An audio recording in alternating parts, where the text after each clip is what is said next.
वज़ीर दिफ़ा ख्वाजा आसिफ ने वज़ीर आज़म शहबाज शरीफ और फील्ड मार्शल आसिम मुनीर की अमरीकी सदर डोनाल्ड ट्रंप से मुलाकात पर बयान जारी किया है। ख्वाजा आसिफ ने 2025 कामयाबियों से भरपूर साल करार दे दिया। सोशल मीडिया पर लिखा कि भारत पर फतह, सऊदी अरब के साथ दिफाई मुआहिदा और अब पाक अमरीका ताल्लुकात में बेमिसाल पेशरफ्त हुई है। हाइब्रिड निज़ाम की पार्टनरशिप की कामयाबियों का तसलसल जारी है। वज़ीर दिफ़ा ख्वाजा आसिफ ने वज़ीर आज़म शहबाज शरीफ और फील्ड मार्शल आसिम मुनीर की अमरीकी सदर डोनाल्ड ट्रंप से मुलाकात पर बयान जारी किया है। ख्वाजा आसिफ ने 2025 कामयाबियों से भरपूर साल करार दे दिया। सोशल मीडिया पर लिखा कि भारत पर फतह, सऊदी अरब के साथ दिफाई मुआहिदा और अब पाक अमरीका ताल्लुकात में बेमिसाल पेशरफ्त हुई है।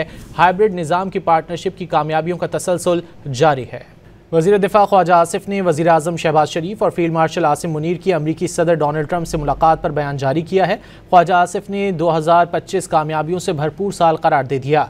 सोशल मीडिया पर लिखा कि भारत पर फतह, सऊदी अरब के साथ दिफाई मुआहिदा और अब पाक अमरीका ताल्लुकात में बेमिसाल पेशरफ्त हुई है। हाइब्रिड निज़ाम की पार्टनरशिप की कामयाबियों का तसलसल जारी है।